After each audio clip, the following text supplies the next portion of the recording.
Au Cameroun, c'est très différent. Parce que le mec est en place depuis plus de 30 ans. 34 ans, exactement.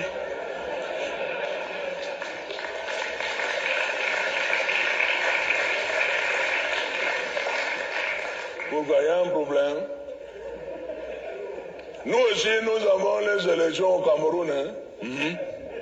C'est moi-même qui avais instauré ce machin-là. Moi, j'ai une véritable passion pour la démocratie. Hein? Non, c'est bien, les gens sont contents. À chaque élection, je leur chante toujours une chanson douce.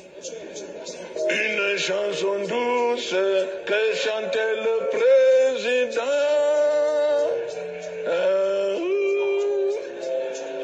Bonne nuit à tous, je m'occupe de votre argent. Oh là là. Quand les gens applaudissaient toujours, ils disaient encore, je dis non, aux prochaines élections, ça suffit. Au début, je voulais faire les élections tous les 20 ans. C'est un peu fatigant. Ça coûte cher. Mais les Français nous ont imposé tous les 7 ans. J'ai dit, bon, ça va, on va faire. Sinon, ils allaient me changer. Hein. Oh là là, ces gens-là ne blaguent pas. Hein.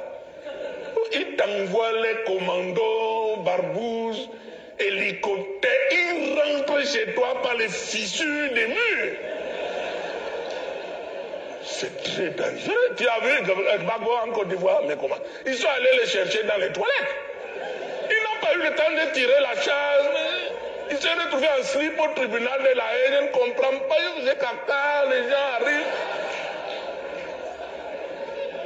C'est pour ça que j'ai reçu le fax le matin, l'après-midi, j'ai commencé ces affaires d'élection.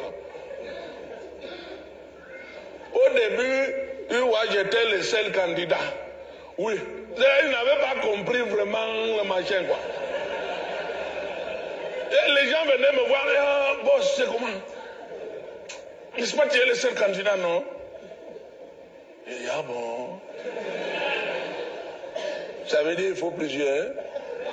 Mais oui, il faut un gentil, un méchant. Ah. Alors là, j'ai pris un méchant.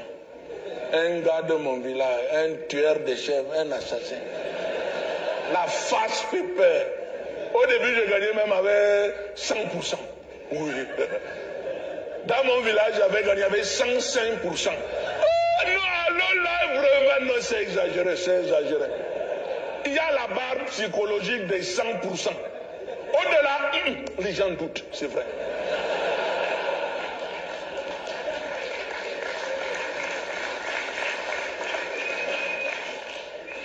Quand tu fais la politique en Afrique, je te dis, il faut être prudent.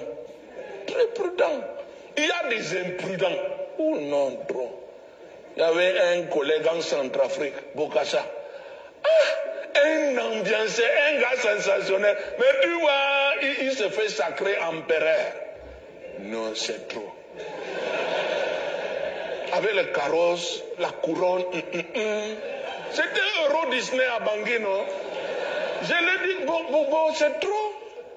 Pourquoi tu fais ça? Tu es déjà président à vie. Guide suprême des mammifères terrestres et marins. Docteur honoris causis du système solaire.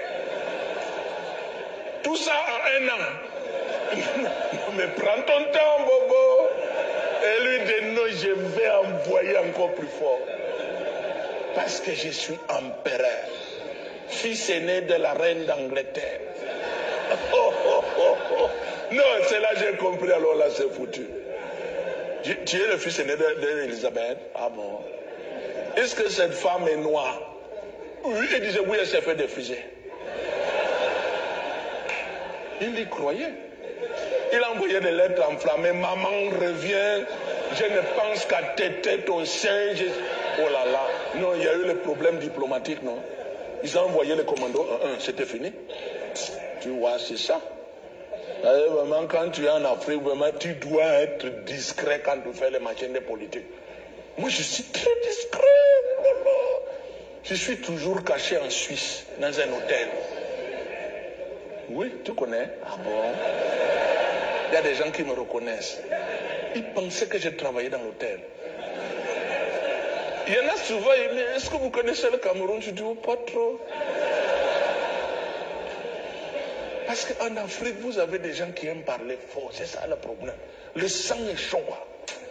Quand Kadhafi là, j'ai mon bonhomme, j'étais en Suisse, non? Il m'appelle au moment de ces problèmes-là. Il dit, papa, viens, on va bagarrer pour les Africains. Ah, j'ai dit arabe, raccroche. Tu vas me faire les problèmes. Tu veux bagarrer contre la coalition internationale? Il dit, oui, on va faire ça. Pour l'honneur des Africains. J'ai dit, non, mais comme un grillon ne peut pas affronter un troupeau de rhinocéros enragés. Il m'a dit, si, viens, Popol, tu es déjà vieux, viens. Je préfère mourir en homme que ramper devant ces chiens-là. J'ai dit, non, mais ramper, c'est bien quand même. Tu avances un peu.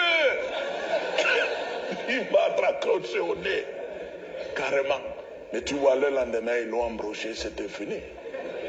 C'est pour ça, moi, vraiment, je dis que quand tu fais la politique en Afrique, alors vraiment, vous savez, si je suis me maintenir au pouvoir pendant près de 35 ans, c'est que je n'ai jamais pris le moindre risque, jamais. Certains prétendent qu'en 35 ans, je n'ai rien fait. Je leur réponds toujours, non, c'est faux, j'ai fait moins que ça. Ce qui fait que mon pays est resté stable. Il s'est momifié. Oui. Une momie, c'est vraiment extraordinaire. Elle peut rester 5000 ans. Non, elle ne bouge pas. C'est un des 3 soleils. Tu te retrouves, mais comment? Elle n'a pas bougé. Ça, c'est vraiment... Moi, je suis passionné par le processus même de momification.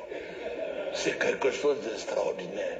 J'ai un laboratoire dans mon palais, je fais même les expériences.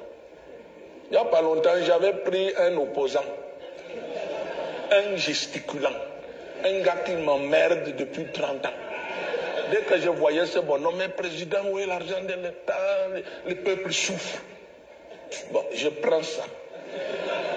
Je l'ai plongé dans le béton. Non, il est mort. C'est-à-dire qu'il avait un problème cardiaque que j'ignorais. Après, je l'ai fait sécher dans les jardins. Il est bien. C'est un opposant stable. Qui pleuve, qui vend, ne bouge pas. C'est ça que j'apprécie. Je pense même le nommer Premier ministre. Surtout, il est honnête. Et ça, c'est très rare quand même. Ah oui. Honnête. Tu sais, je l'ai testé. Hein. J'ai pris un billet de 10 000, j'ai mis devant comme ça. Même pas regarder. Non, mais comment? Je ne pourrais pas en dire autant de mes ministres. Vous savez, oh là là, au Cameroun, c'est le problème. Je les teste en plein conseil des ministres. Je laisse tomber une pièce. Je n'entends pas le bruit.